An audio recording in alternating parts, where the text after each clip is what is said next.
Fallout Equestria, Viva Las Pegasus, by Serban. Chapter 4, Dust in the Wind. Good morning to all you listeners to New Pegasus Radio. I'm your host, Mr. New Pegasus, bringing you all the news in the buzzing city of New Pegasus, as well as the sweetest tunes across the Wasteland. I woke up to find it was actually raining. When was the last time it rained in New Pegasus? Since I was a young colt, everything in the area has been dry and dusty. The books speak of a time when the Pegasus took care of the weather. Where are they now? Who knows? Anyway, it seems today will be a rainy day, so come out and enjoy the water, everypony. It's rad free. The city has woken up to some terrible news indeed. The heir of the Ferta family, young colt Sandmount Ferrata, was found dead in a gutter close to his family's casino hotel, the Clops. NPPD officer Brass Badge has been set in charge of the investigation and has refused to make any statement in order to keep the safety of the research. However, many authorized voices of encouragement of the Ferrata speak of a mob crime, most probably a score being settled. It's sad to see the relative peace of New Pegasus was enjoying is crumbling down since the reopening of the Platinum Horseshoe. This humble announcer hopes, for the good of everypony, that things return back to normal, and that the culprit of this horrible crime is found and given fair trial. On to international, if you can call it so, policies. After her fucks pass some days ago, Ambassador Merrifields of the NER has published an official manifesto with the true intentions of the Republic Council. According to this document, the NER wishes to gain control of the entirety of the Wasteland, bring the light and law of civilization back to where it was. For the case of New Pegasus, the Republic devised a Statue of Independence according to which the New Pegasus City Board would be in full complement authority inside the city walls, leaving the laws outside to the Republic. However, this still leaves some fields of conflict. First, what happens if the city board and the NER clash about a certain law? And secondly, is it still not clear what would happen to the township of Freedom Field? Strictly speaking, it's not part of New Pegasus, but it's not the open wasteland either. Anyway, this is still far from becoming true. There are no signs of NER armies closing in on our city, and the equestrian wasteland is still a free place. Dear listeners, what do you say if I play some music to you while we wait for things to unfold? Here's something to make you move those flanks. The magic of vinyl scratch. It was a fool's errand. Every single minute I kept thinking that, over and over again. Metronome had tricked me to accept a deal that I had no way of fulfilling. All the research I'd been able to do had told me almost nothing about stables in Nevada. At first, I took my task with high spirits, actively speaking with traders, caravanners, or wasteland roomers that came to Freedom Field to rest and spend some caps. Every single time, the answer I received was the same: a polite smile, a shake of the head, and some words of apology. I was starting to feel angrier and angrier, but I couldn't blame any pony but myself for having taken such a bad decision. I should have been smarter. Damn it! I should have seen that Metronome's true intention was to avoid me from talking with her boss. Yes, there was good reason to want to recover a water talisman, no doubt about that. With the water supplying from Freedom Field coming from a water talisman located inside the city walls instead of from a crescendo in the pony's land, the faction who controlled the talisman would control the flow of water into town, and with the water in the stringer's hooves, the rest of the gangs would have no other choice than to fold to their demands. However, controlling the water wasn't a key factor to control the city. If it had been that case, Metronome would have sent many of her goons to find a stable. Instead, it was only me, and by myself, without the help of any pony else, who was desperately trying to pick up the slightest rumor about any finding. Besides, this quest had cost me much already. Sunberry Grass didn't speak to me anymore, and that was painful. It's not that I loved her or anything like that, but I felt her appreciation towards me, and I remembered her as the first pony that had shown genuine interest in myself. Because of that, having lost that friendship with her was painful. Every time we met in Trader Plaza, she would just look away with a sad face. I had let her down. However, I was trying to sweep that pain off my mind. There was no turning back time, so there was no room for crying over spilt milk. Choices had been made, and now was the time to act consequently, no matter how hard it was. I'd learned that it was a harsh world, and that I'd take care of myself and myself only. The NER would have to take care of itself. Days went by, and still there was no trace of the lost stables. I had been constantly looking for information, questioning the traders with less and less politeness, hacking through any network I could get close to in order to find anything, but all was pointless. There were records of abandoned stables, but most of them were decades old, and I had been able to find newer entries speaking about what the scavengers had found in them. Of course, all water talismans had been found and sold. Stable 145, found and scavenged. Stable 164, found and looted. Stable 197, found and scavenged. Stable 122, inaccessible. In the meantime, Metronome kept giving me petty tasks to fulfill, escorting a caravan out of town, picking up potted goons from the bars, bringing peace to a rant between two rival traders, nothing too fancy, just a meager pay, and then back into the endless search of the lost stable. Sometimes, I felt like I was trapped in an endless loop I couldn't get out of. That day, however, proved to be different. I had been assigned to escort a caravaner around town, a grizzly orch earth pony with a face full of scars. I'd picked him up at the main gate and driven him around town to the Trader Plaza. He was delivering a full stock of pre-war clothing in quite good shape, from what he expected to obtain a nice amount of caps. While he was bartering around with other traders and casual bystanders, I'd used that time to walk around asking the same question. Once again, no luck. Usually, the typical behavior of caravanners was simple. Since their success relied on being able to deliver as many goods as possible, they tended to arrive, sell, and leave without having a minute of rest. This one, however, had had a good day of business, so he decided to indulge himself for the night and leave the next morning. So my working hours had to have been extended. I mumbled a silent curse, since I wasn't going to get paid any extra caps for watching over the happy sales pony for the whole night. We had lunch at the small shack that sold turnip stew. I insisted on going to Brayburn Jerky to have real food, not a smoking, tasteless gruel, but since he was the one paying, he had the privilege of choosing. With caps in his pouch and food in his stomach, he became quite talkative. He had told me the area around New Pegasus was still far from explored, as many buildings remained without having been scavenged or destroyed. The bad thing about exploring the open wasteland was that, once you stepped out of the usual trails, there were many dangers looming about. Before I could ask him about which dangers he talked about, he gulped down the rest of the stew and left the place. I hurried to follow him, but I got the feeling that the caravaner knew quite a lot of things, maybe even knew about a stable. I would have to keep close and try to question him. If things got rough between him and me, well, I could live without the pay for this job. My prodigy left the main streets and started walking deeper and deeper into the dark alleys of Freedom Field. This dead-end gutters, surrounded by abandoned buildings, were a place to keep away from with daylight, not to speak at night. When I asked him about why he was leaving the safe areas, he told me he had hired a couple of hookers for the night and that he wanted to bang them out in the open. What an odd fellow. Maybe the many years out in the open ended up turning any pony into something like a caravaner. We reached our destination in a narrow alley close to the city wall. Two young mares are waiting for us, almost naked. I noticed they were almost fillies, which made me wince in disgust. The caravaner, however, was licking his lips in delight. "Come on, son," he told me. "Let's go have some fun. You take the one on the left, I'll take the one on the right."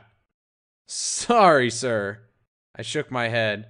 I'm here to provide security, and I can't provide any security if I have my head stuck in a mare's flank. "What's wrong, son? You more into bucks or something?" No, sir. Don't worry about me. Go have some fun. "Have it your way." The caravaner trotted up to the mares, who welcomed him with carelessness and soft kisses. I decided not to look, since the moans of pleasure coming from the end of the alley were starting to get to me, uncomfortably. I was starting to grow a fifth hoof, and that wasn't really what I wanted to happen at the moment.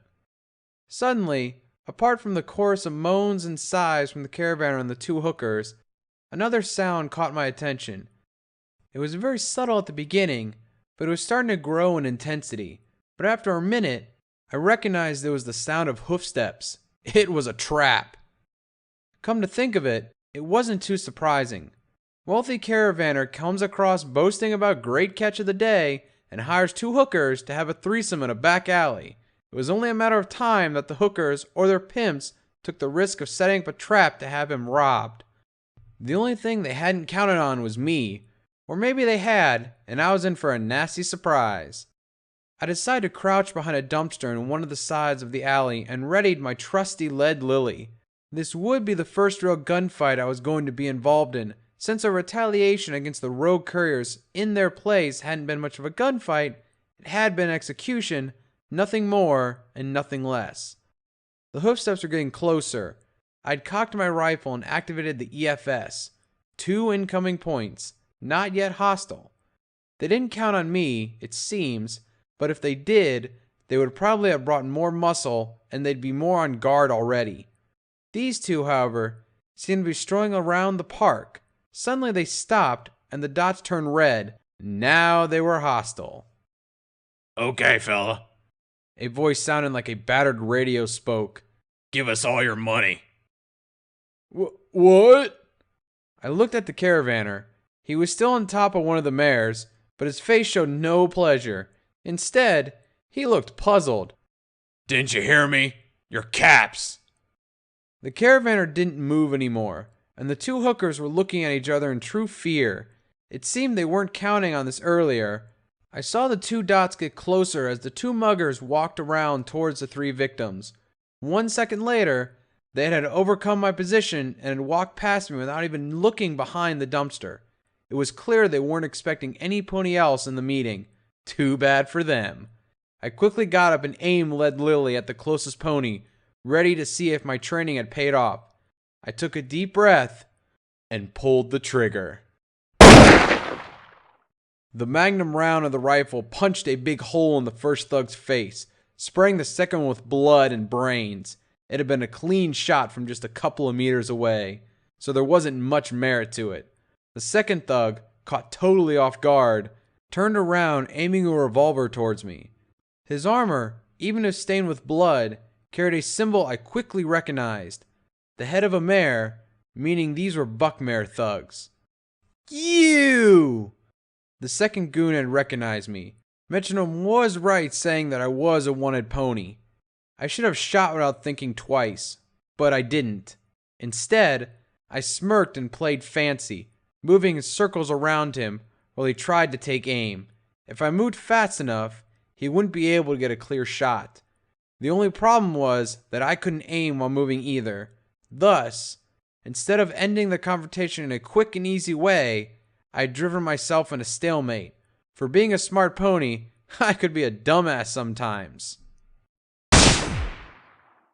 A bullet whizzed close to my ears, stopping me dead in my tracks. 1 instant earlier, and the bullet would have punched a hole in my head. Playtime was over, so I quickly aimed at the buckmare's goon's head and shot. The shot went wide, and instead of blowing my foe's brain, the bullet wounded the goon in the face, sending him to the floor with half of his muzzle turned into red radish mincemeat. He started wailing in pain and rolling over. I stepped close and aimed at his head, took a deep breath, and pulled the trigger. With the echoes of the shot, the alley returned to silence.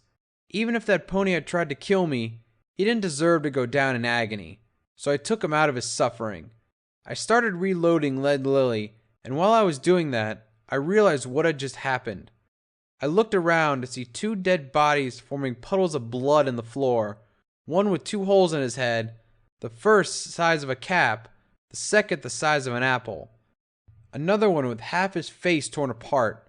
Reality hit me like a sledgehammer.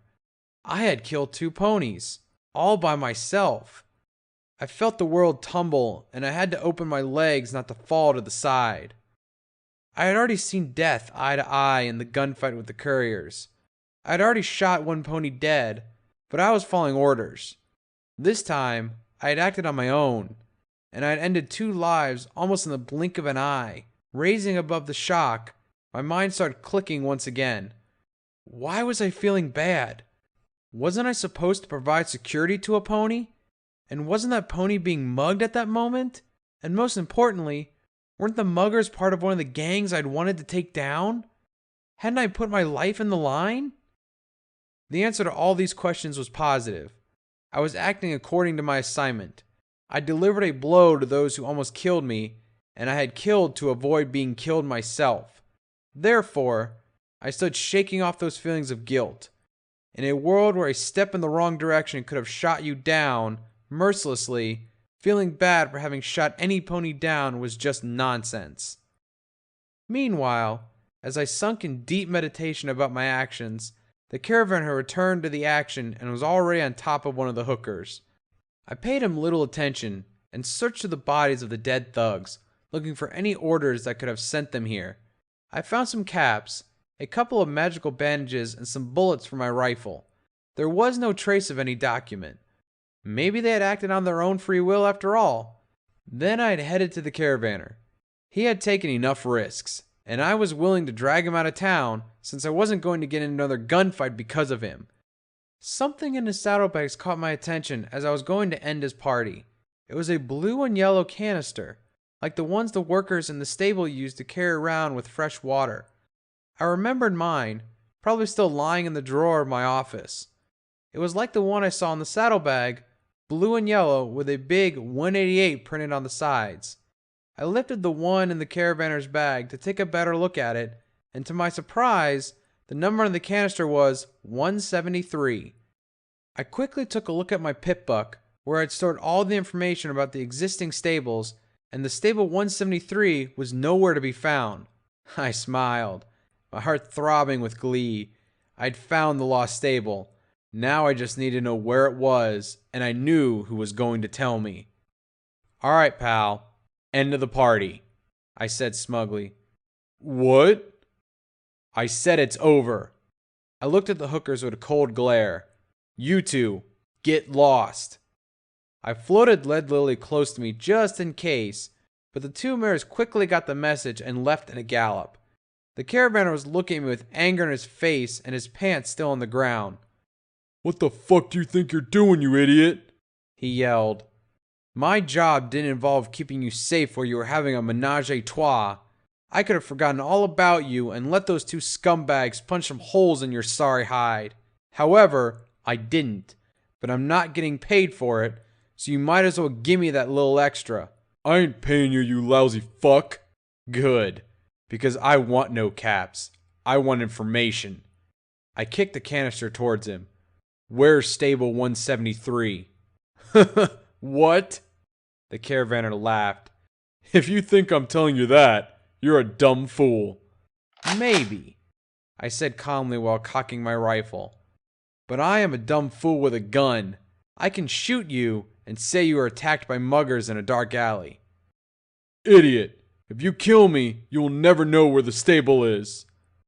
"Who said I was going to kill you?" I smirked and lowered the rifle, aiming right between his hind legs.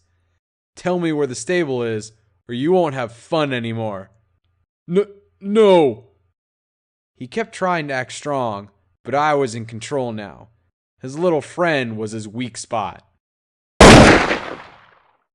The caravaner wailed in anguish, even if the bullet went deliberately low. I hadn't planned to blow his dick off in the first shot, since I wanted him to squirm in fear. A sound of flowing water filled the air, and I noticed he had lost control of his sphincter. He was broken. "That was a warning shot." I gave him my coldest, sternest look. "The next one won't miss. Give me the coordinates to the stable, or else." He didn't even mutter a reply.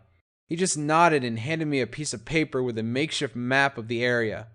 I compared it to the area of the map on my pip buck and established a marker in the place where the stable should be, hoping that the place hadn't been raided by the time I got there. "Now, get lost," I said to the caravaner. "If I find that stable has been scavenged, or if I end up in a trap, I swear to Celestia, I'll find you and I'll kill you." The trembling sod nodded and grabbed his bandages. Then he left in a hasty gallop. I waited until I couldn't hear his hooves running. Then I let out a scream of pure joy. Yes! Things were finally starting to move forward. The day after I found the stable, I headed to Trader Plaza to look for some good equipment. Inside the city walls, a suit was enough to walk around, since the chances of being attacked were very small, provided you stay in the right places. Outside, however, that very suit wouldn't be very useful against the claws of any wild beast, not to speak about the raiders, who would simply shoot on sight, or so they said. I had to spend almost all my caps to get myself equipped properly. Armors were expensive, as long as you wanted to buy something that wouldn't fall apart with the first hit. Most of them were made out of leather or rubber, but some traders sold metal combat armor made out of pre-war scraps. However, I couldn't afford any of those. Instead, I chose a black leather armor with saddlebags, and I tried it on me. It was pretty heavy, but once I latched everything together, it turned out to be quite comfortable, and it felt pretty safe as well.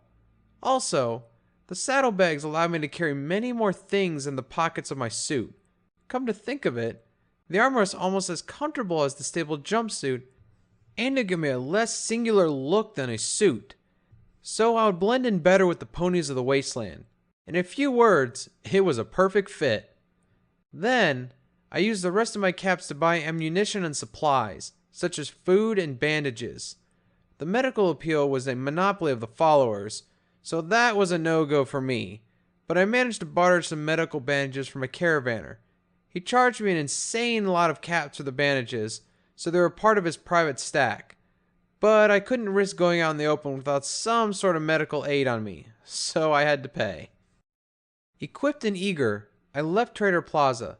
The black cloud ceiling looked even darker when I trotted the main avenue of Freedom Field heading for the gates.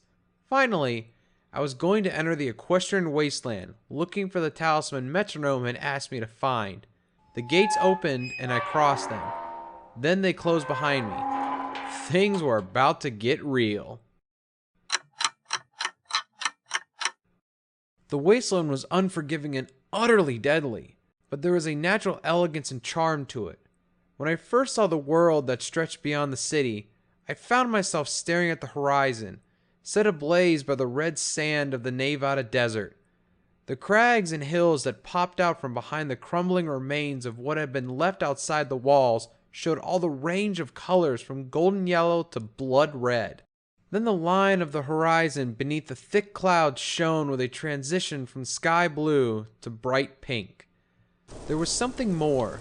The silence was simply breathtaking, and I could hear the wind roar from the mountains up north as it passed by me, the scorching breeze from the desert around New Pegasus.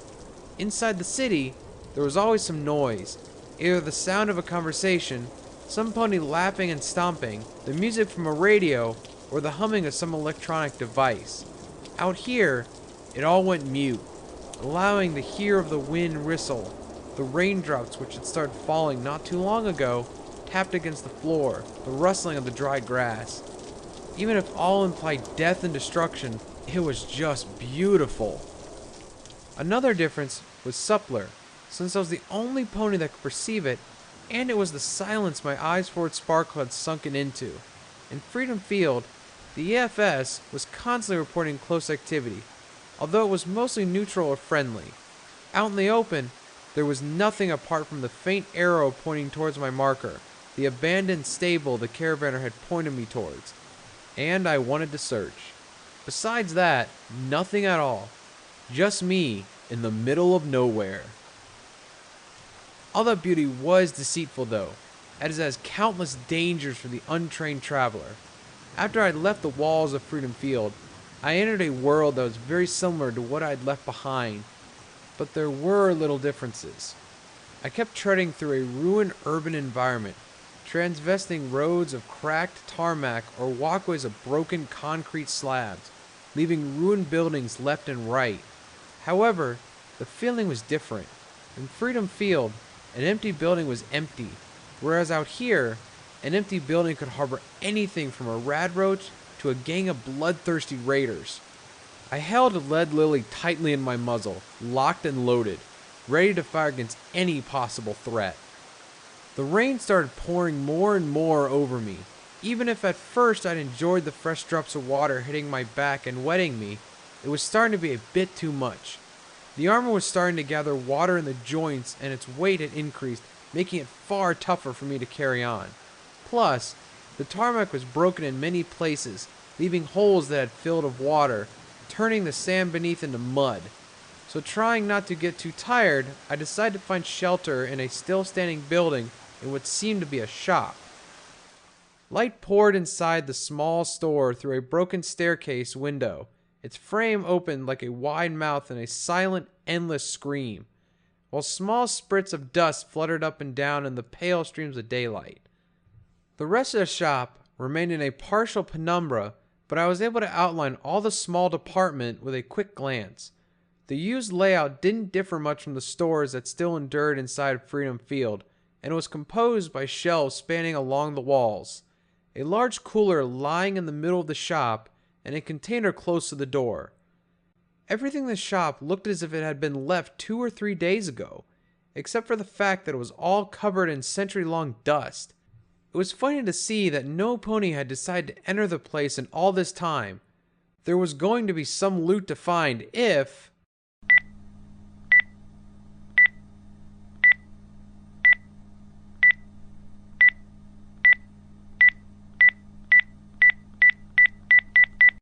What in tarnation? I don't like that feel. Better leave before something goes...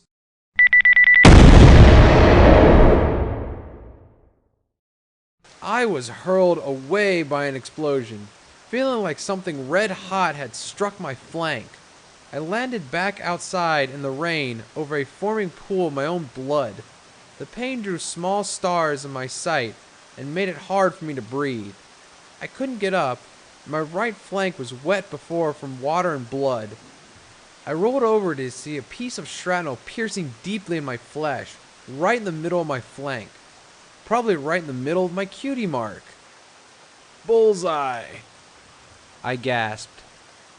This would hurt like hell, but I knew I had to take this shrapnel off my body, or it would get worse without a doubt. I concentrated on the metal spike, and the glow from my horn enveloped it in a faint blue light. My magic wasn't too good with weights, but that I could do. I started to pull. It was far worse than I had thought. Oh, fuck, fuck, fuck! I yelled. If there were any raiders in the area, they'd already knew of my position. Please, Celestia, make this quick. The jagged shard of metal had exited a little bit, around 2 centimeters, but it was still deeply stuck. I pulled again, but it wouldn't budge. The pain was starting to make my body feel numb. Still, I had to go on, as the numbness was starting to climb upward and hitting my brain. Damn! Come out, you steely bastard! I roared in a mix of rage and pain. And it came out in a fountain of blood. I never felt so good, until I noticed I had to do something about the open, bleeding wound, or I'd never live to tell again. Quickly, I dragged a bandage out of the saddlebag and rolled it hastily around the wound. I felt the bleeding stop, but the wound would have had to be stitched. At least a magical bandage would keep everything in place. Still, the pain wouldn't leave unless I took something for it, and I happened to have no painkillers on me. With great effort, I got back on my hooves again and let the rain clean the blood off my fur. No doubt, no pony had entered the store, as was a Celestia damn death trap. Still, whatever laid inside could be interesting to loot. Funny how my morality had quickly adjusted to the standards of this world. A year ago, I would have considered this stealing. Now, it was survival. I wondered if I could be classified as bad. Meh. Who cared, actually? I had a wounded flank, had been on the brink of dying, and was the only living thing in a square kilometer. Fuck morality. Leave that for the stables, if they had any. Using my telekinesis, I lifted a steel rebar from the debris on the street, and I used it to knock all the tiles in the shop, just to find if they had hidden any more death traps. I had been very lucky, considering how deep the shrapnel had stuck in my flank. If I hadn't been backed away in time, even all my armor wouldn't have stopped it from puncturing a hole in my body, or worse, in my head, where I wore no armor at all, and once bitten, twice shy. The store was clean of traps, which meant I was good to go once again, so I stumbled into the shop for a second time. The wound had closed, and the bleeding was no more, but the pain remained.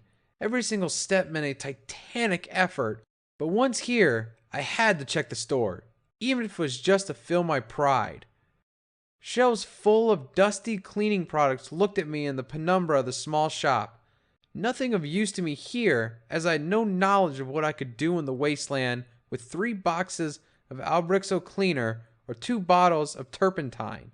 Still, behind the counter, I could see a functioning terminal and what looked like a safe.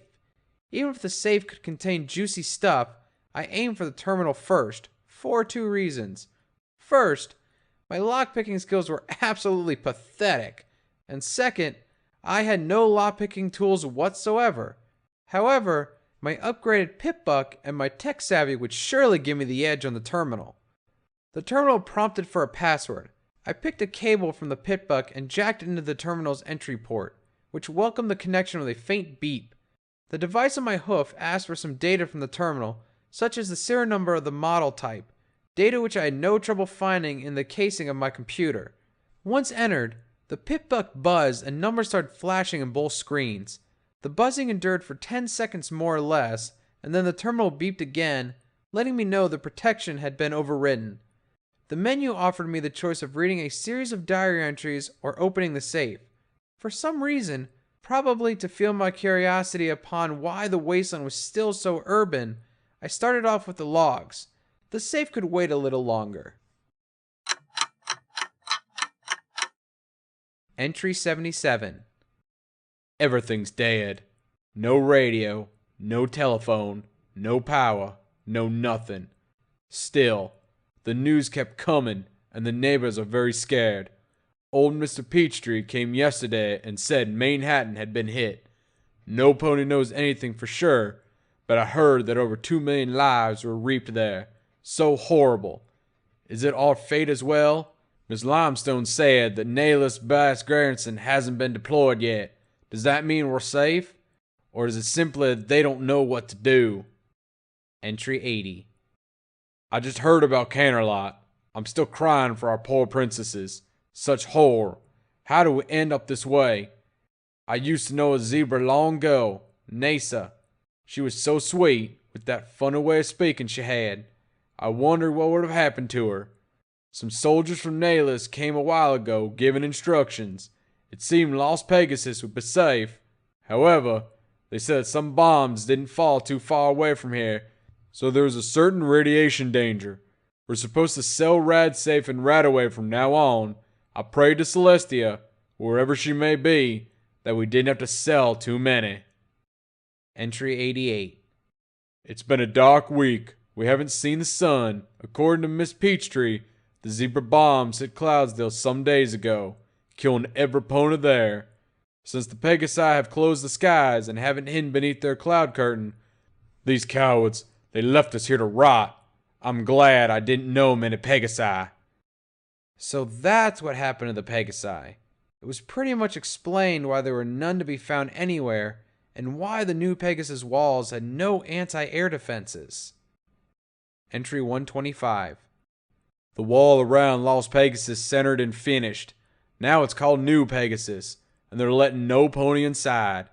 They say only productive citizens can enter the new city. I've been paying my taxes in that city for years. They can't leave me outside like that. I'm going to knock on their door and politely ask them to let me in. Entry 127. They didn't allow me in a New Pegasus, but it was great to see so many ponies worried about what might have happened to them out here. In the last few weeks, we started seeing so many strange ponies wandering town, wearing sparkling armors, all of them packing heat. I fear any of these raiders might enter my store and rob it, or worse, they might kill me for my money. I have to do something. Entry 144. Another wall is being built around North New Pegasus.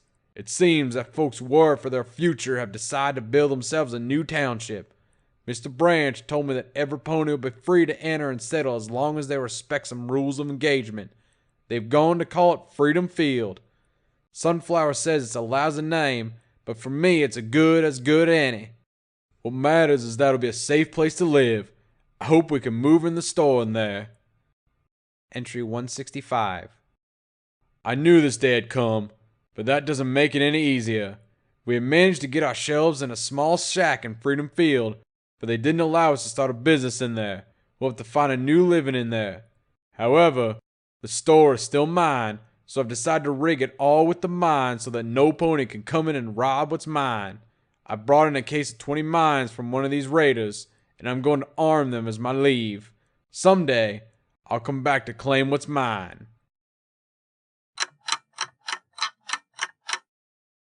That was the last entry. Obviously, the former owner hadn't come back, but I'd read he had placed 20 mines, and the one I'd blow up was the last of them. No doubt no pony had entered the shop in at all this time. I decided to open the safe using the terminal command.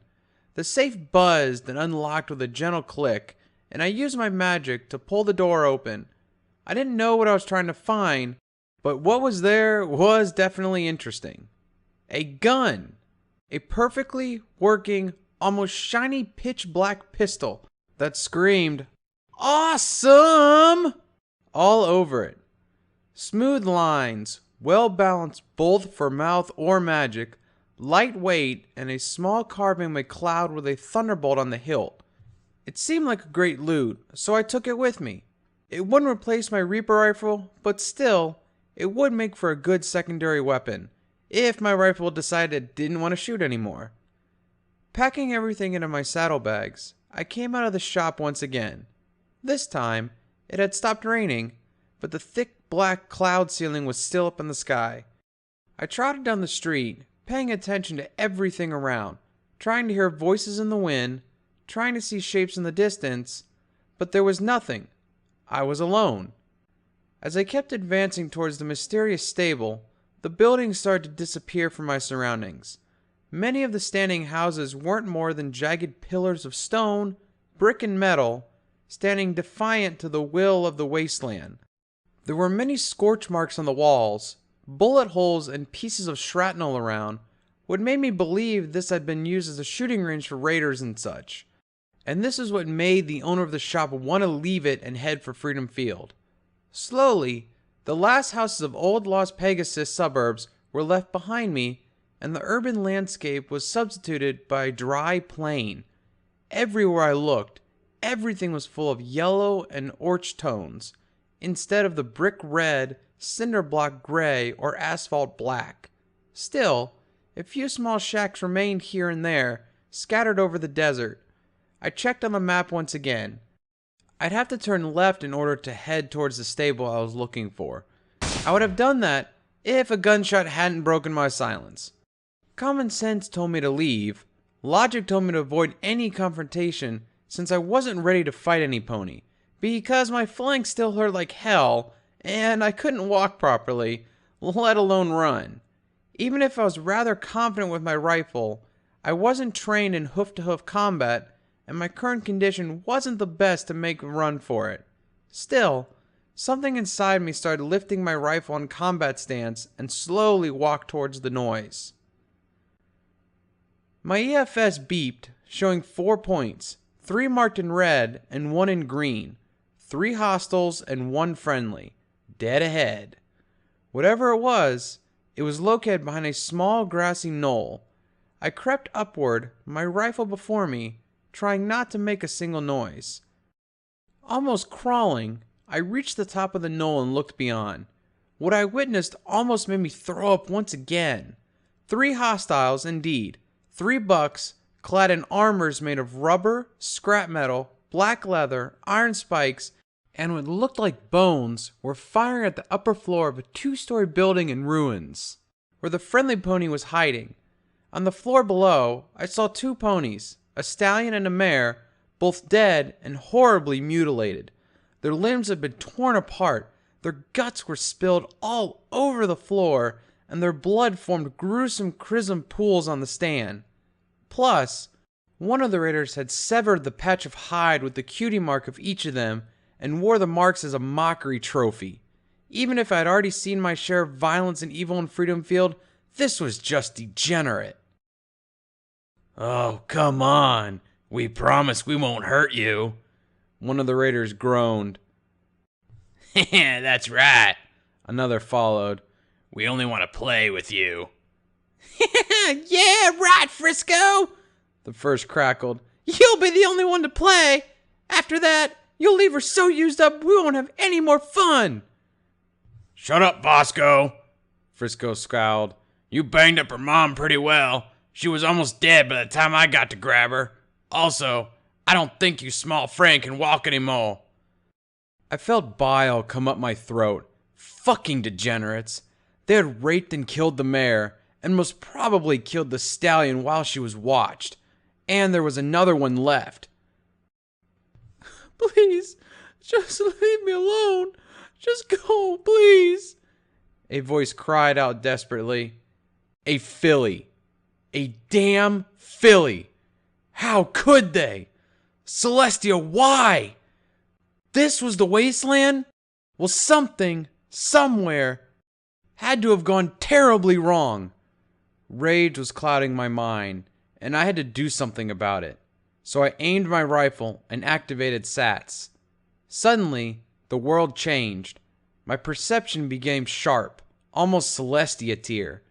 Time itself slowed down, gave me the edge to calmly aim at the raiders and take clear shots. I aimed Lead Lily towards the raider called Bosco. "Take that, you motherfucking rapist!" I mumbled and pulled the trigger. The shot went wide and ended up punching a hole in the brick wall of the building. Naturally, this alerted the raiders of my presence, so I had lost my most tactical advantage. Still, I aimed again, and this time laying the rifle on the floor and sticking it between my head and foreleg. Lead Lily bucked me in the face with the strength of a piston, numbing me for a second, but this time the bullet reached its target. Bosco's head exploded like a watermelon, spraying blood, bone, and brain fragments all over the place. One down, next one was Frisco. I aimed at his head, held my breath, and tried to keep the rifle steady as I fired. Briscoe fell to the floor, but he wasn't dead. Gut shot most probably. It would kill him after having to endure hours of pain. One left to go, but sadly for me, SATs had already worn off. I was having real trouble holding Lily in place, and the bullets buzzing around me wouldn't help me aim clearly either. Close. Very fucking close. The bullet flashed past the raider's face, wounding him in the process. Blood came out of the gush in his muzzle. A nasty scar, but that wouldn't kill him, nor stop him from firing my way. However, when he moved, I could see that he was wearing a big saddlebag full of what looked like metal apples with small rings attached. Somehow, something in my mind clicked, making me think that that had to be some sort of explosive device. Well, it was bigger than his head, and I lost nothing by trying to shoot there either. A buzz in my pit buck let me know that SATs was already back online, so I let myself slip into the focus of the targeting system, breathed deep, aimed at the saddlebags, and fired.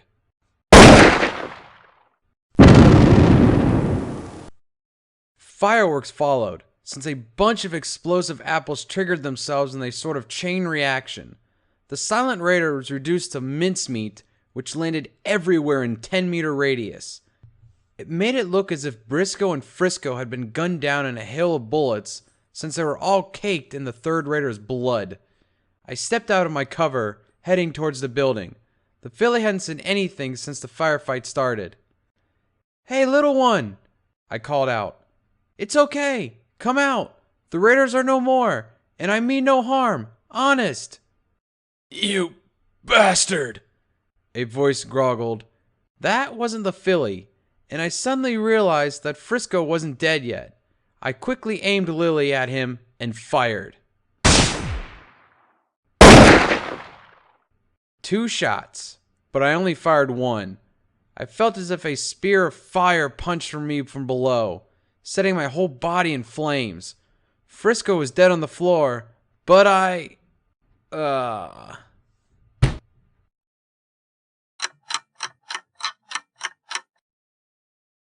Oh, good Luna. My whole body was in pain. Breathing was a painstaking effort, and my body felt all numb. I didn't know if I was lying down on the sand or the stone, and I couldn't feel my hooves either. But surprisingly enough, I was alive. Alive and rather well, I might add. Something made me feel calm and peace. Something was soothing me, and that very feeling made me think something was off. I opened my eyes, and the first thing I saw was Frisco's dead body, still lying on the floor. Flies had started to gather around the corpse, getting ready for a feast.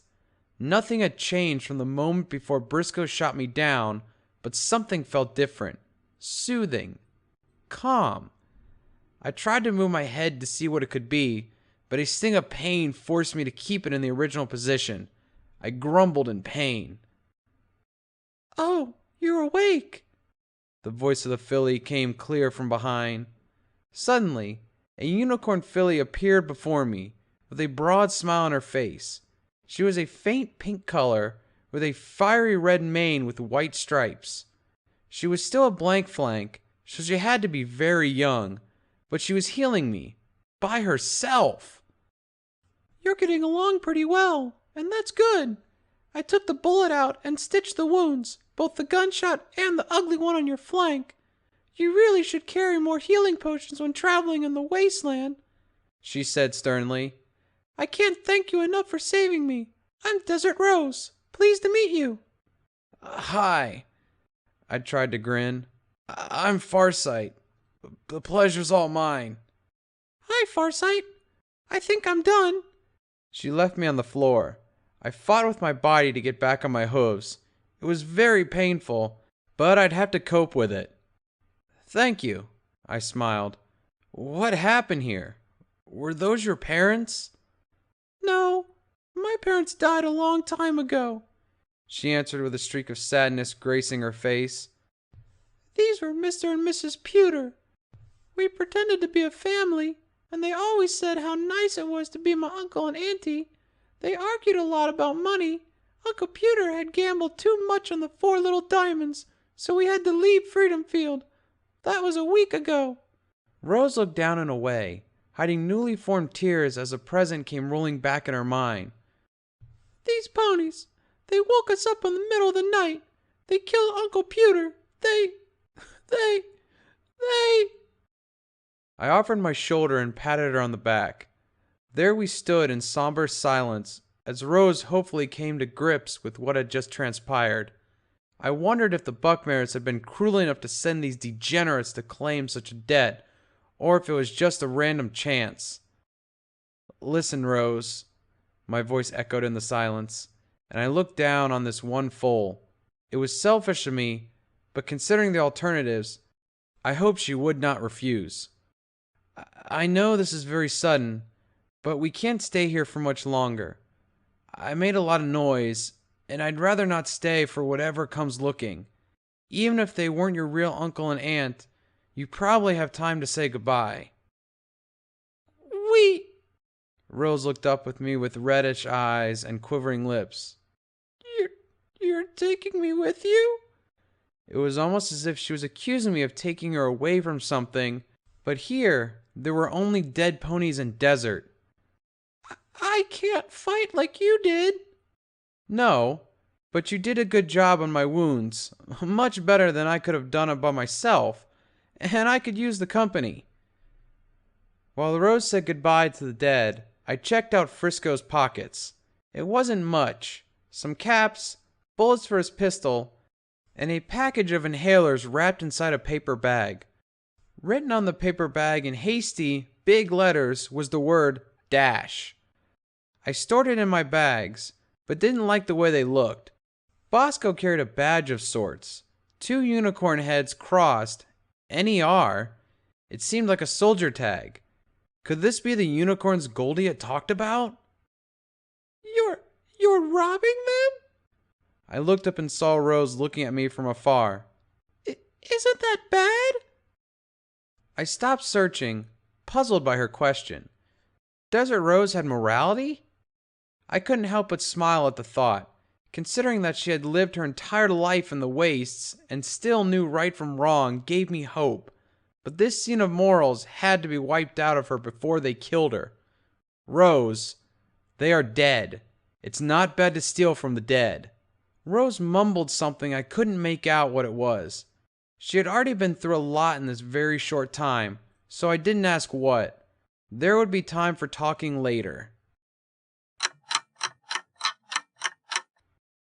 The first few hours of our common history went by in silence, as Rose was still recovering from the horrors she had been through, and I was too busy scouting the area for possible dangers.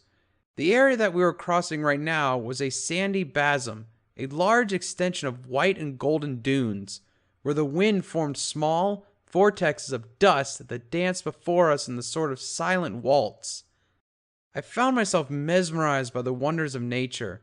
Think about how pony kind could have wanted to destroy something so worthwhile. There was just things I couldn't grasp. Farsight? Rose poked in my side. Ugh! What now? I asked, shaking my head.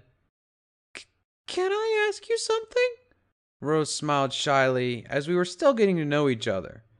In order to build some bridges between us, I was trying to be as friendly and welcoming as possible. Of course. Go ahead. What's your cutie mark? I grunted with astonishment and told her what it was despite me loathing my cutie mark in general. It's an open and staring red eye. You'll see it when we make camp. Rose gasped in surprise. A red eye? Really? I sighed, thinking myself a fool for letting a filly lead the conversation, and yet there was something in the way Rose now looked to my flank. All right, I'll bite. What's with my cutie mark? Uncle Pewter had fled from Equestria, and he told me about a bad pony called Red Eye, some sort of director that enslaved the population. You won't have anything to do with him, won't you? I laughed, fairly surprised at her reaction. I already knew the name Red Eye from the Book of the Lightbringer, the pony-crazed self-proclaimed messiah of the Wastelands, who wanted to become a new god by means of sort of mutilation. Of course, like any bad guy in an adventure novel, he died in the end, his plan stopped by the heroine. To be honest, until now, I had believed the whole Lightbringer story was a myth, but I was becoming more and more convinced about its veracity. Rose, it's the first time I hear of an actual existence of a buck called Red Eye. Whoever he was, your uncle came to Nevada a long time ago, so he might be dead already.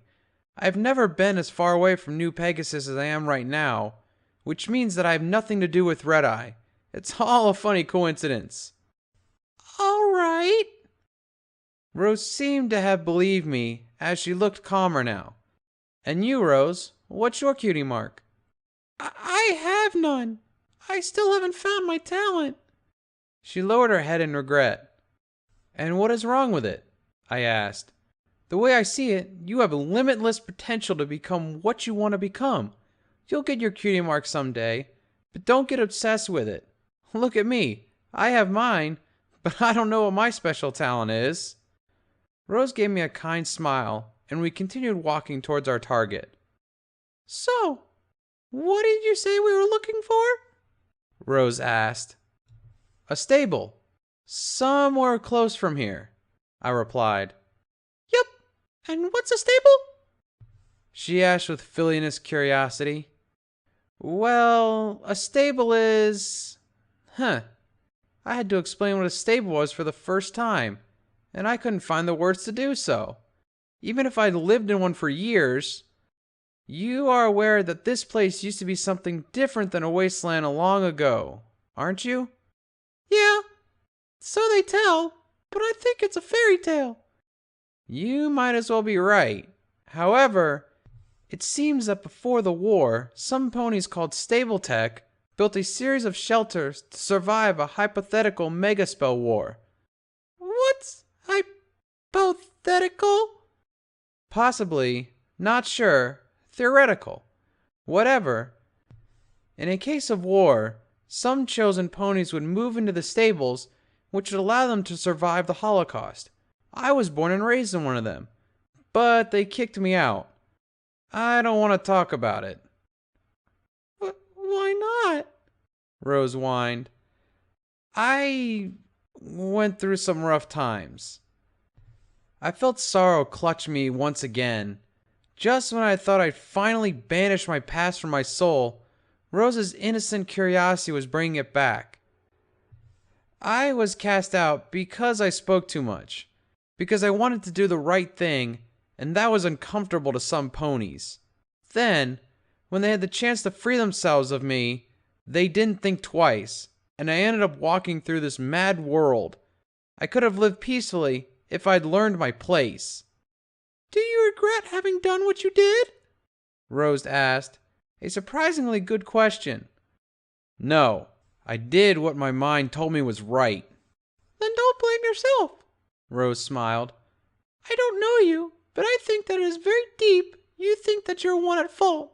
I might be a filly, but I know that one must do what one thinks is right. You can't blame yourself for following your heart.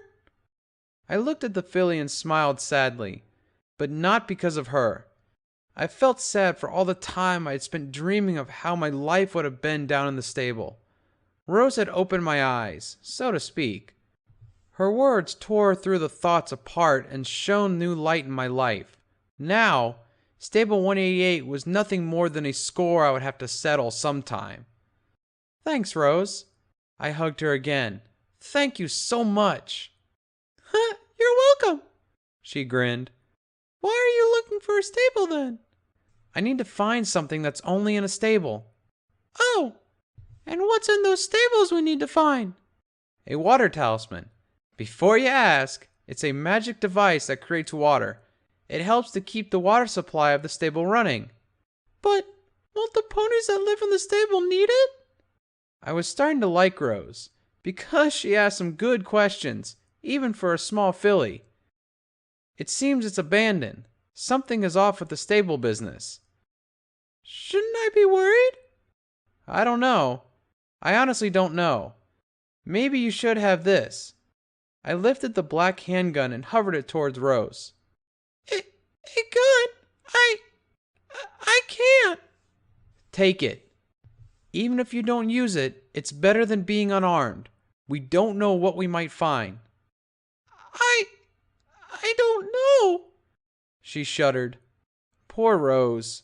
I definitely understood what she was going through, since I had been through it not too long ago. Stop whining, Rose. And please take the gun.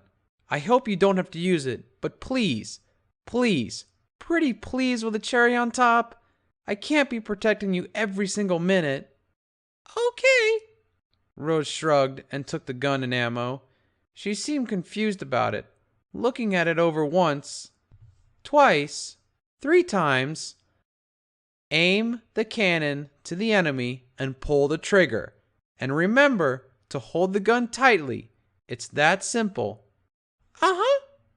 Rose nodded but kept silent. The pit-buck came alive, telling me we had discovered a new location, Stable 173. I checked the map again, just to see we had made it to our destination. Now we had to find the entrance to the complex. After all, Stables had the nasty habit of being hidden underground, dressed up as sewers.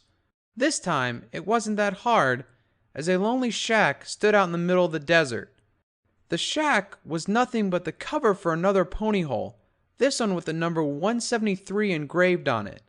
I lifted the pony hole cover and entered the hole, lighting the pit with my pit buck. It was a similar design to the stable of 188, a single sewer tunnel leading directly to a massive cog-shaped gate with the number 173 painted yellow on it. "Ooh, that's a stable?" Rose asked in amazement. "The gate to it. The stable lies behind," I replied. "And how do we enter?" "Let's see. There should be a terminal close to the door. I'll try to override the gate controls to open it." I headed to the terminal and jacked my pit buck into it. This one would be tricky, because it had been custom built, so I would have to hack it manually. Luckily enough for me, I did know a thing or two about a stable's security protocols, so it didn't become as difficult as it would have appeared at first glance. The door screeched, and glowy orange lights started flashing in warning. A clash of metal against metal filled the air, and the door to stable 173 retracted and rolled aside, leading us into an open room. Quiet. The place was too quiet. Everything seemed fine, oddly fine. The soft humming of the generators filled the air, but that was it. I would have expected to have at least a couple of security guards pop up and ask us what we wanted here. Hell, I expected a hail of bullets as a fair welcome. Instead, there was nothing. The door hadn't been operated in 200 years. Or that's what the terminal data said. Besides, the screeching of the door and the amount of dirt it moved was a hint in the same direction. Inside, a thick layer of dust had settled over every surface in the place, what led me to think that this stable hadn't been inhabited for quite a long time. Is it supposed to be this quiet?" Rose asked. I don't like it in here. It gives me the creeps." "Yes, something is off here," I scowled. "The caravaner said it was abandoned, but it looks like no pony entered or exited this place, so it shouldn't be abandoned. And still, I have the feeling we are alone." I started to walk past the security checkpoint and into the main complex, with the Rose following me closely. We went down a staircase and arrived at the main atrium. The sound of our hooves echoed grimly in the thick silence of the stable. All lights were on, and I looked up expecting to see something in the overmare's office. But I was disappointed once again. Nothing in sight. This place was deserted. "Don't you hear something?" Rose asked. "What?" I couldn't hear anything out of the soft background humming of the rebreathers. I don't know. It's something very faint. It comes and goes." "Could you track it?" I asked. I'll try." Rose started moving around in circles, as if she was trying to catch a scent. She stopped dead in her tracks and lifted a hoof towards a small room. "Try there."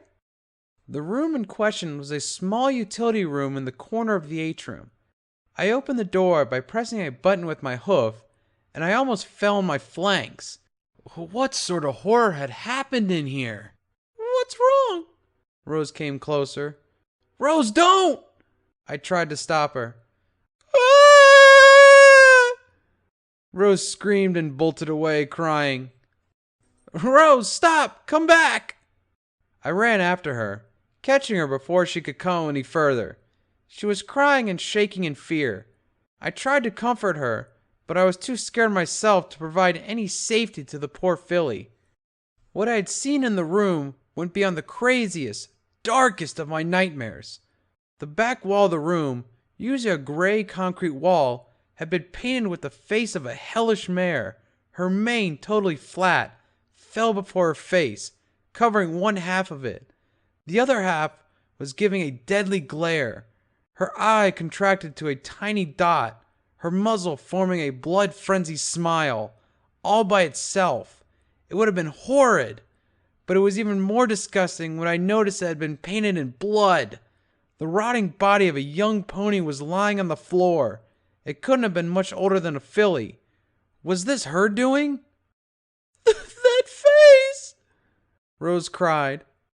I've seen it before. Where? When? I asked, startled at the revelation. I don't know. When we entered the stable, I started hearing a noise, and I looked at the hallway, and I saw her. I swear. I... Rose started crying again. Listen, Rose, there must be an explanation to this. No matter how disgusting it may be, there is always an explanation. If that mare is real, we'll find her, and she'll pay. Okay, Rose sniffed. Now, don't get far from me, Rose. I don't know what we can be facing. Rose nodded and gulped. She was going through hell, but we had to carry on. A mixture of curiosity and fear moved me once again. Curiosity to learn about what had happened here, and fear of the looming threat that this stable was. Besides, I somehow felt I owed something to the dwellers here. At least some closure, even if it wasn't my stable. We went back into the room where the horrid painting was. On a second look, it was scary, but it wasn't as terrible as before. After all, it was nothing but a mare's face, even if it was terribly ugly. No, it wasn't ugly, as she had her snare of beauty, even if in a wretched, warped way. It was more unsettling than ugly. Actually, what really scared me was the realization that something terrible had happened in this place. A terminal was humming on the desk of a small utility room. I hadn't noticed it at first glance, but now it called me with its soft green glow.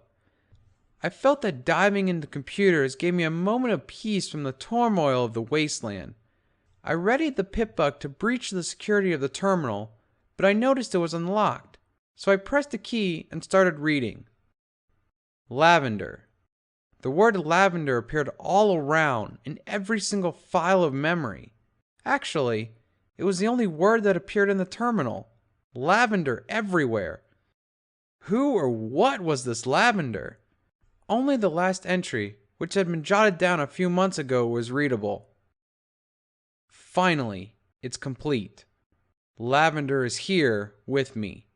Now, I can rest. Did that mean that Lavender was the scary mare painted on the wall? That was the most logical guess. I turned back and saw Rose staring at the painting, as if she had lost all her fear and was mesmerized by Lavender's glare? Lavender, she murmured. What did you just say? I screamed. What was going on here? What? Rose seemed to pop out of the dream. Did you just say Lavender?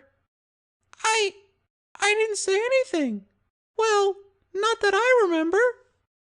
Rose looked at me, and I noticed she was being honest. She didn't remember, which was, I might add, far more disturbing than the fact that she had said the word lavender. I'd clearly heard her say it. If she had said it consciously, she could have heard me mutter the name before, or she could have read it elsewhere. But she hadn't said it on purpose.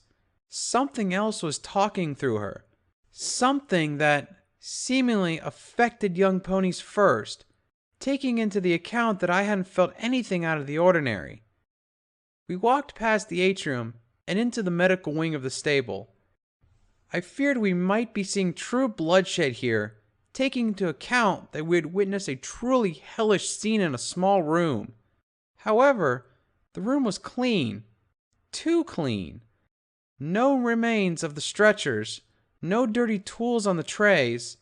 One could come to think nothing had happened here. Rose, however, detected something out of the ordinary as we opened the door. It smells odd in here, like something sweaty, sticky.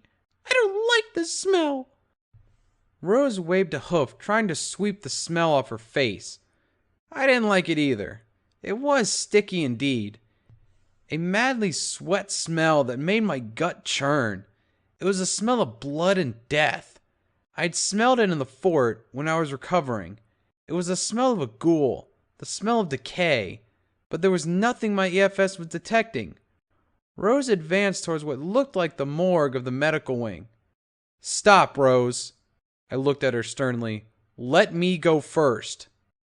I somehow knew what I'd find, and I'd readied myself to see the image of dead bodies rotting in a pile. But still, what I saw went far beyond what I could imagine. Some pony had taken the care of using the innards of the dead ponies to weave an inscription all over the morgue. The word Lavender, written in guts and blood. I slammed the door shut before Rose could take a look inside, and crashed my hoof against the button. "What's in there?" Rose asked. "You don't want to know." "But I..." "No!" Rose nodded and glared at me in a way I didn't like at all, as if she stared directly into my soul. She didn't move at all. She only kept looking at me with that face. I felt chills run down my spine. "Rose?" What?" She snapped out of a trance of sorts. "Never mind." There she was again.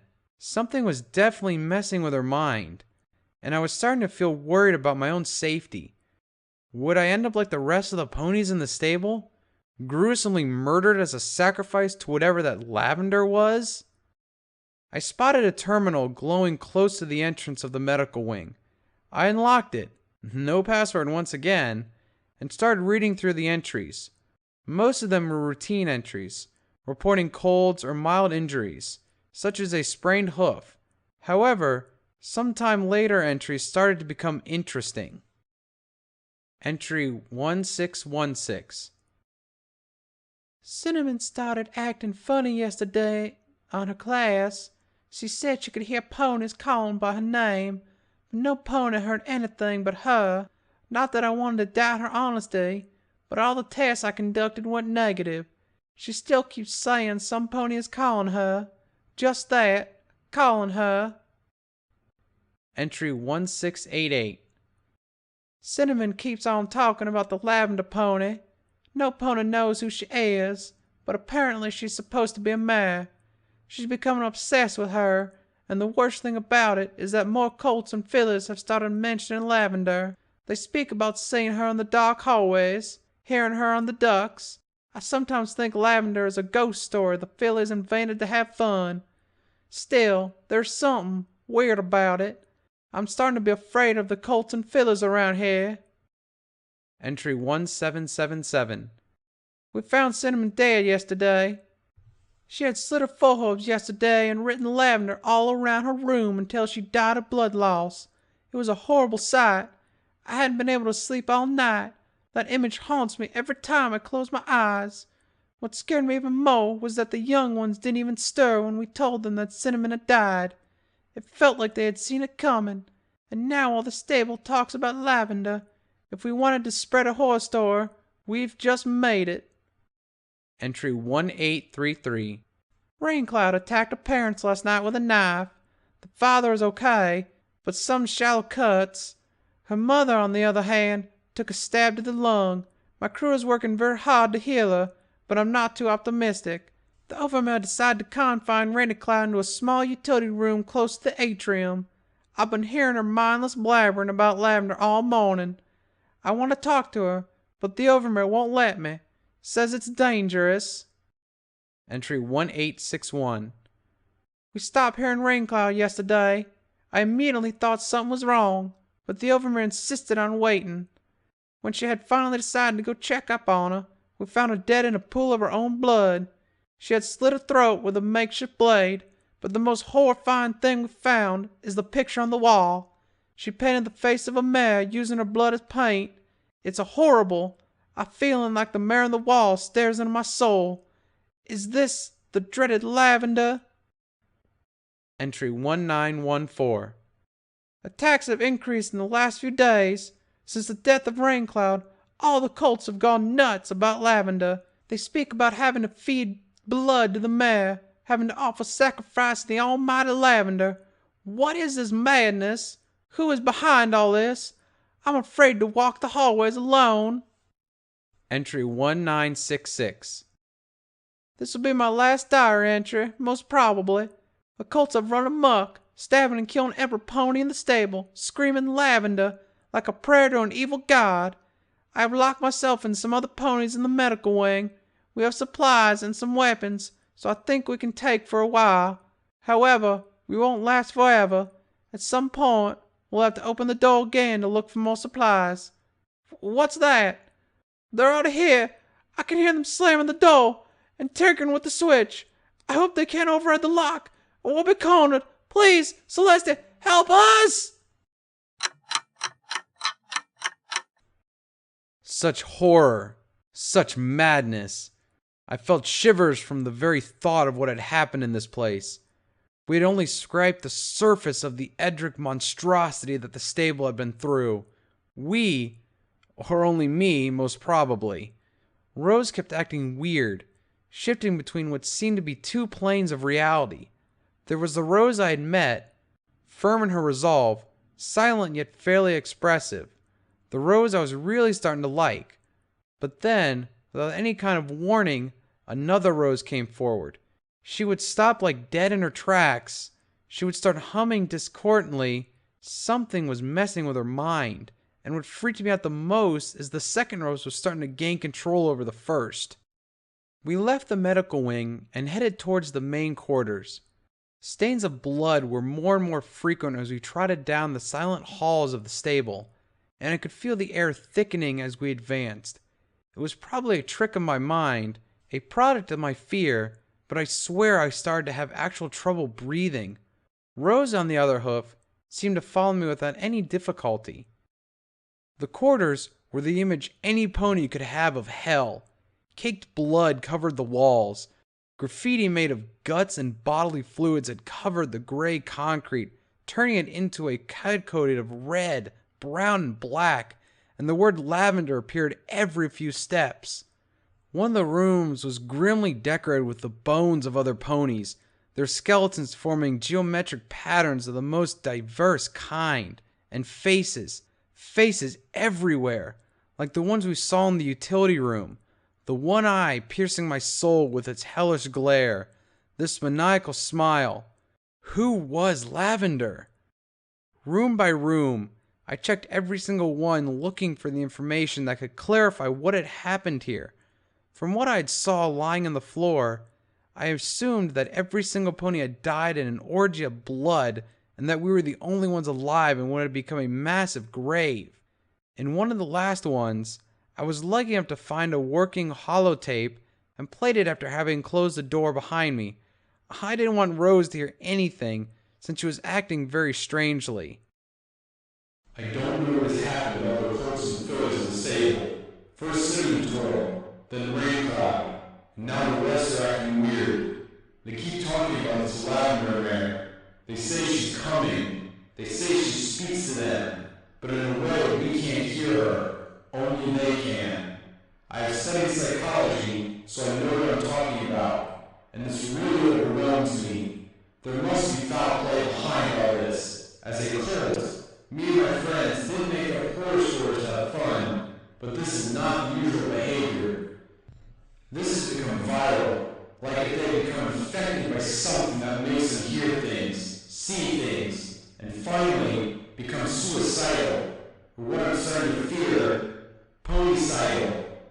Tomorrow morning, I'm going to speak to the overmare.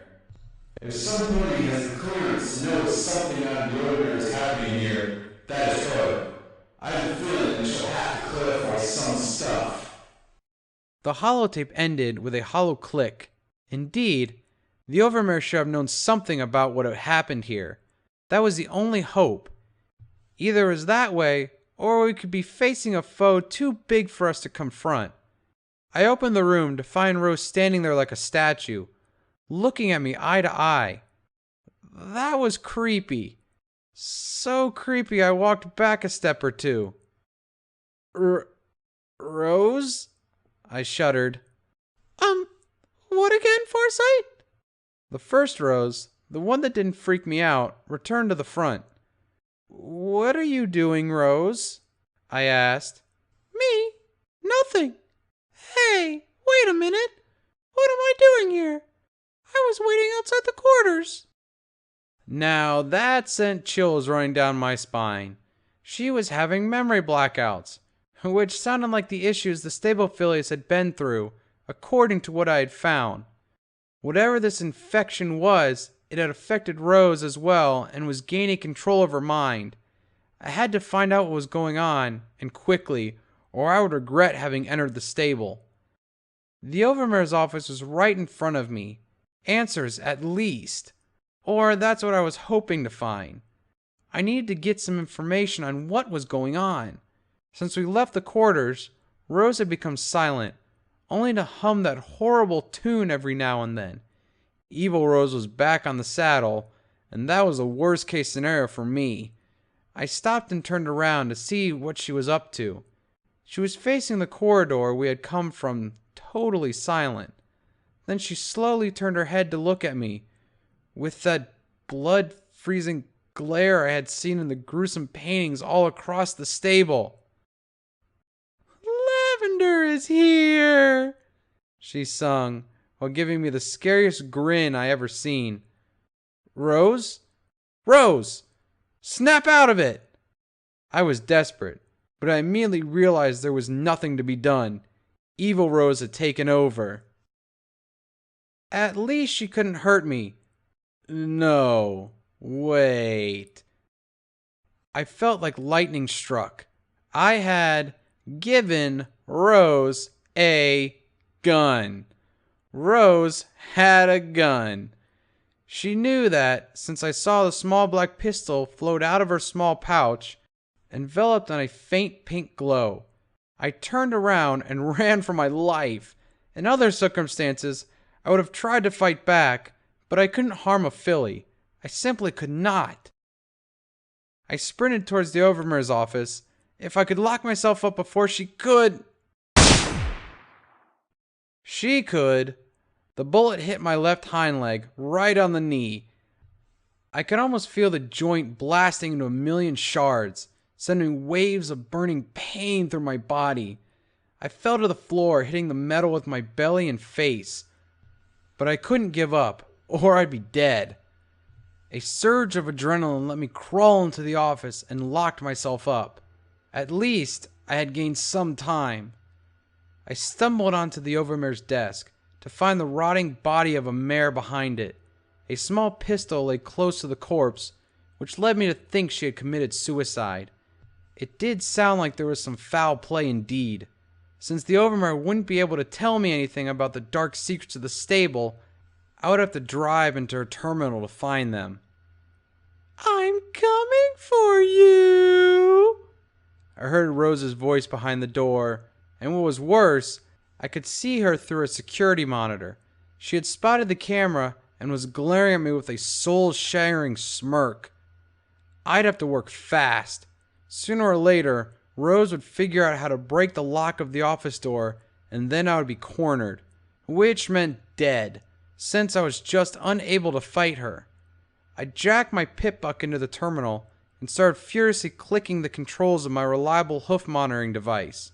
My mind was in the middle of a fight between the exerting pain of my knee and the flow of adrenaline that fought to keep me working. The terminal provided to be a tough one, but I ended up hacking its security. Suddenly, a recording prompted itself to the front, asking me to open it. I did so, and the voice of a mare boomed through the speakers.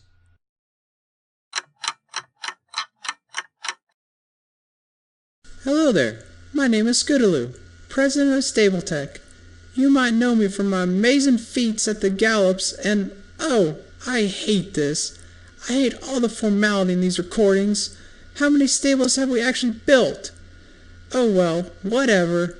Listen, if you're hearing this, it means that the Omega level security protocols have been activated and you have been appointed as the overmare of your stable, which, to put it short, means that things have gone really bad and that you're responsible for the well-being of the ponies sheltered in here.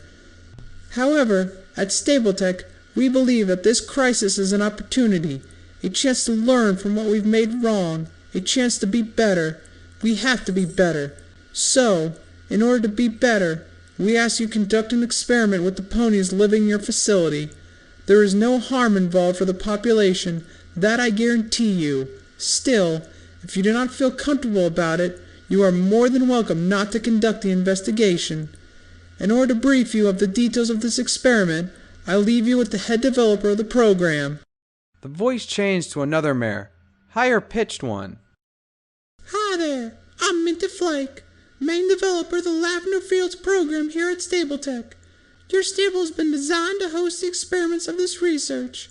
Lavender Fields is a study on the subliminal mind control of the ponies at an early age. What we intend to achieve is the elimination of violent behavior in colts and fillies, which has greatly increased because of the downfall of the Pony Society of Equestria. We believe that a new generation are free of violence, a new spring of love and tolerance will come to this land. You being the harbingers of this rebirth, let me explain the function of this project. Our investigation in the fields of pony neurology has shed some surprising discoveries. The Lavender Fields experiment is aimed at ponies at a certain age, mostly colts and fillies close to obtaining their Cutie mark. Statistic research shows that the violent behavior in ponies isn't present until that age, and that is why our staff psychiatrist thinks it is best time to tackle the problem. Many studies were conducted for years trying to eradicate violence from the young ponies by using cognitive psychology, that is, speaking to them and making them understand why violence is wrong. However, the success rate of these experiments was low. Close to 20% of subjects were able to reason away from violence. Therefore, in order to obtain greater results, we have developed a subliminal approach. Our research in brain growth has shown that the brain of the younger ponies is especially receptive towards some frequencies close to the top and bottom frequencies of the hearing spectrum. By stimulating them with a stern of information coded into these frequencies, we expect to modify the colts and fillies' behavior without altering their personality in any other way. The rest of the population will be immune to the sonic field. If you desire to activate the Lavender Fields experiment, or if you desire to stop it, you can do so from the security terminal. Thank you for your cooperation, Overmare, and remember, the fate of a new Equestria is on your hooves. The recording ended there. Mind conducting? That did explain everything. Only colts and fillies were affected, and the change in behavior was slow, gradual. They weren't brainwashed, only substituted by another personality. However, the recording spoke of elimination of violent behavior. What had happened to make it all go wrong? I returned to the terminal, and while I was browsing the options, I found the one I was looking for. End Lavender Fields experiment. I clicked it and took a look at the security monitor to see that Rose had changed. She wasn't slamming the door anymore. She just looked around, apparently confused. Farsight? Farsight? She said, her voice trembling. She was in clear shock. Give me a minute, Rose, I yelled so she could hear me. I crawled back to the door and released the lock. Rose trotted into the room and saw my bullet wound to the knee. I did that, she screamed, tears in her eyes. I'm so sorry. Please let me help you. Please. It wasn't you, Rose. Now I know it wasn't you. Rose smiled faintly and started lifting bandages from the saddlebag. She took some painkiller pills from a medical pouch she'd carried and made me swallow them. I felt pain drift away and sighed. Now that all the darkness was gone, we could return to our duty. That is, to retrieve a water talisman. But before, I needed to check one thing, and I returned to the terminal. There it was, the last memo from the overmare, which looked like a suicide note. To any pony who might read this, I'm sorry. I feel I'm the one to blame for the evil I brought to this stable. None of my predecessors wanted to conduct the experiment. They said it was evil and tyrannic, and that we had no guarantee of success, only a damn recording from before the war. I, however, decided to do it. Don't ask me why. I thought it had to be done. Maybe I believed that the patriotic chatter of the recording, telling us we should be better and that all that jazz. I was supposed to turn all our young ponies into happy, peaceful folk, and instead, we bred a monster named Lavender. Some days, after the first murder happened, I thought that something could be wrong in the recordings we played. Some data could have been corrupt over time due to the radiation, or because of some pony outraged or whatever. So I asked Tinfoil Beam, our resident pitbug technician, to take a look at the data files. He said everything was fine. I could have stopped it then, but I didn't. I had the hope that cases of cinnamon twirl and raincloud were exceptions, and that the rest of the colts and fillies would react positively to the program. I was wrong, and now the whole stable is soaked with blood. I've locked myself up in my office, but I can see them through the cameras. They're coming for me, but they won't take me alive. Sorry, and goodbye. I cried in rage. I slammed the keyboard with my hooves and yelled profanities at the creators of such monstrosity. How could they have done this? We should be better. Really? We should have been wiped out entirely. That's what should have happened. Farsight? Rose whispered. It's not your fault. The ones that did this are already dead. There's nothing more you can do, and as far as I'm involved, I'm ashamed and sorry. I looked at Rose and felt a smile climb back to my face. I really appreciated her, even more now. The maturity she was showing, the way she actually cared about me, the firm principles that guided her. She was what I'd failed to be, both in the stable and out of it. Rose was pure gold, and I would have to keep her beside me, for my own sake.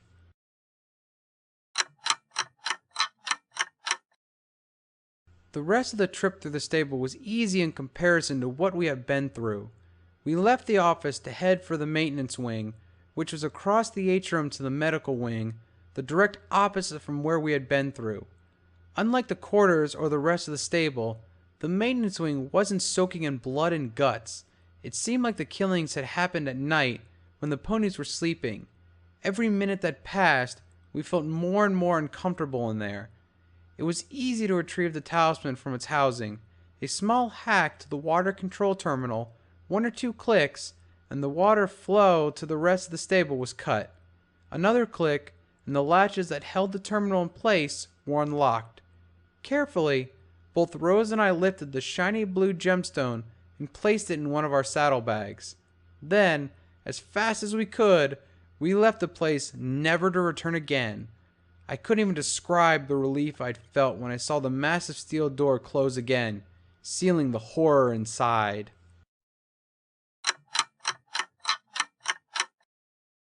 The sun was rising again as we left the shack that hid stable 173. I'd never been so happy to see the arid, unforgiving wasteland. Under the morning light, it was even more beautiful. We started walking down towards Freedom Field. Now that I had the water talisman with me, Metronome would have to set up a meeting with D-Clef where I would explain my plan to the pony on the top. There were many chances that my plan got tossed away, but at least I would have a shot. I'd come out of the stable alive, even if battered and in pain. The effect of the painkillers Rode had given me was starting to wear off, and my bruised knee was giving me hell in every step. Rose noticed my suffering and got close to me, helping me stay upright. Since we left the stable, I felt like something had changed in her. Something in her eyes looked darker, as if a bit of her innocence had been stolen. "Rose?" I muttered. "When you shot me, you remember anything?" Well, I thought I remembered nothing. Rose didn't look at me in the eyes. She was feeling really ashamed of what she had done to me, or so it seemed. But the truth is, some images are coming to my mind. I remember seeing you flee, but everything looked warped. I was seeing all red, as if I was wearing some odd sunglasses. Then I remember shooting you. What were you thinking?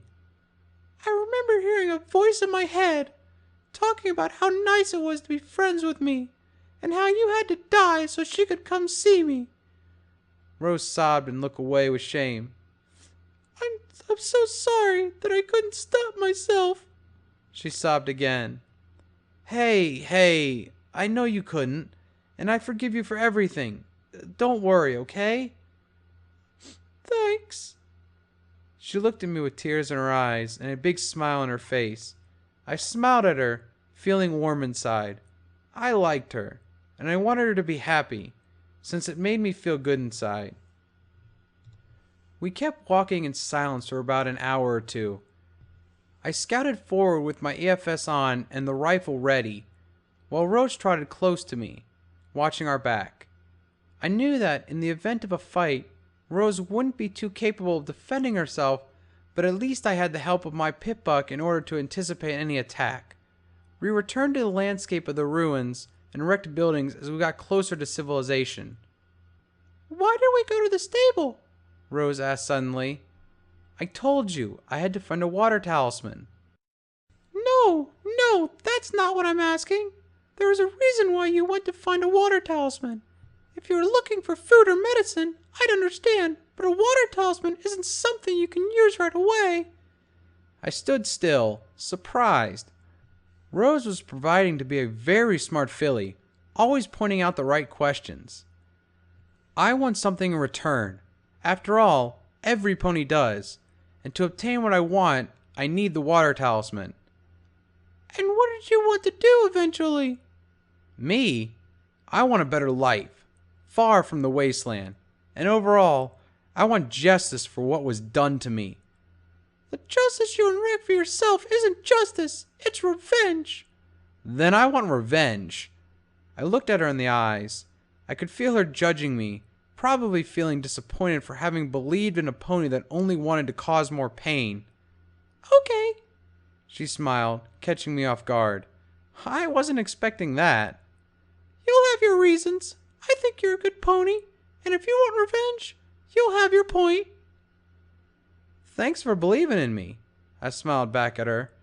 And what about you? What do you want in life? I have no big plans. I just want to do the right thing. The right thing. What a noble goal. And also difficult. Doing the right thing had cost me my life in the stable. Maybe I should have warned her about the risks of the goal, about the endless pain of the defeat, the void feeling of being disrespected, the fear of retaliation. However, I didn't. I wanted Rose to fight for what she believed in, since that seemed to drive her through the days. She deserved to have one shot in life, and I was no pony to take it away from her.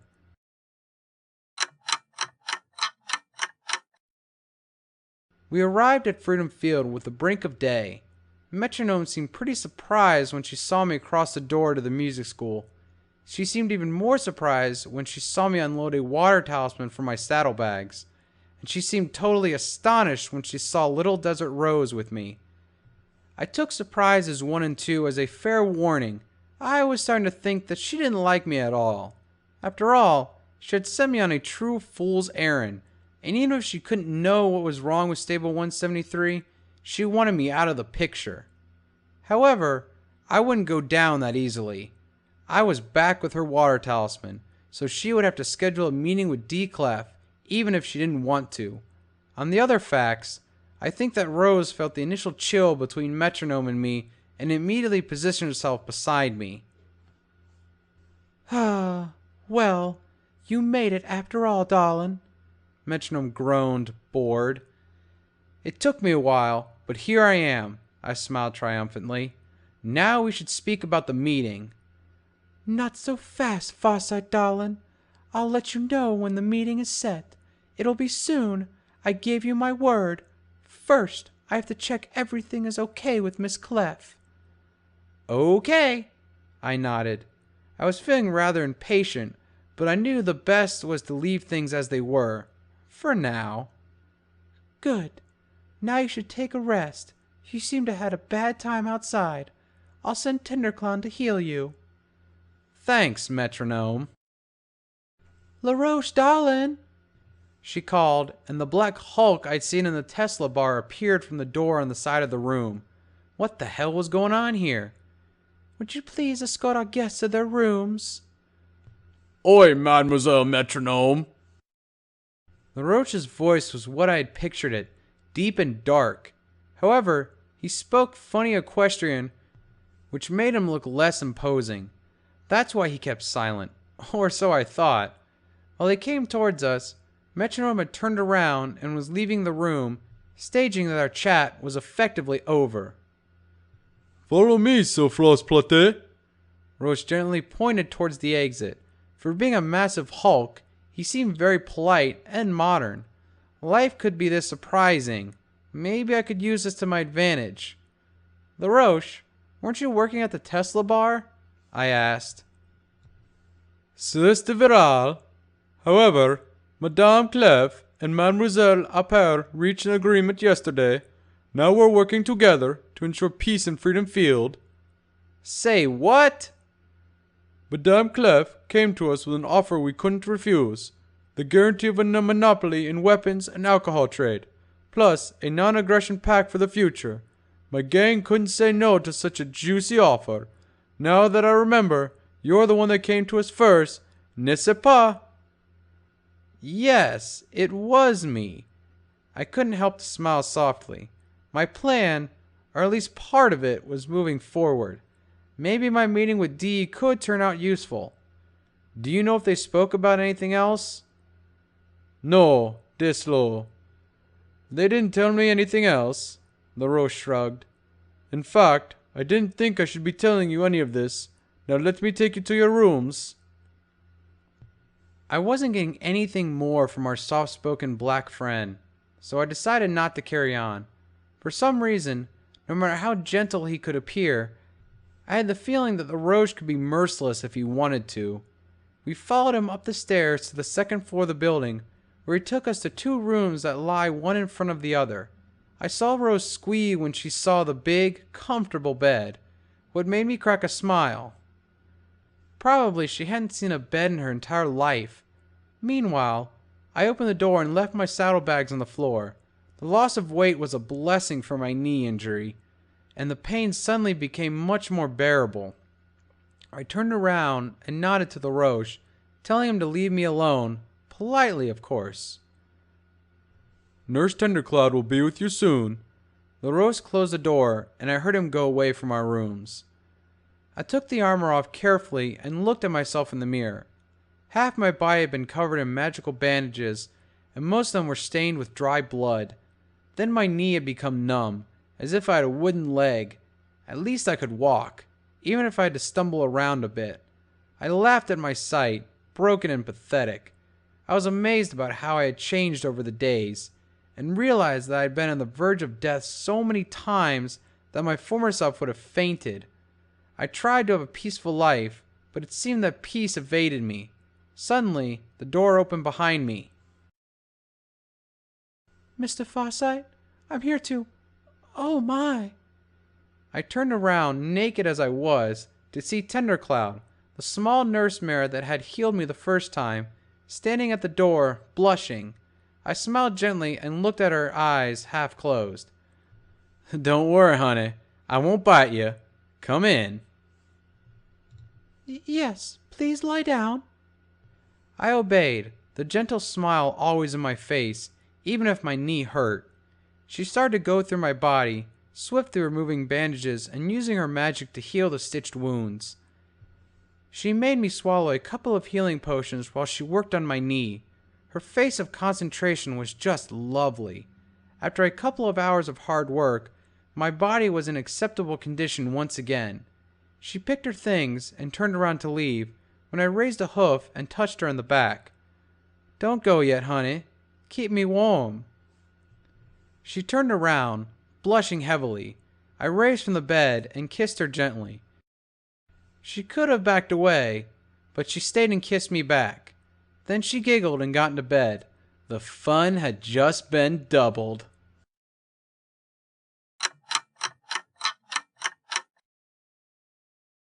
Note: Quest perk added. Lavender Fields Forever. You have survived the horrors of Lavender. You gain 10% extra resistance to psychiatric conditioning. Also, your fears can't beat you that easily.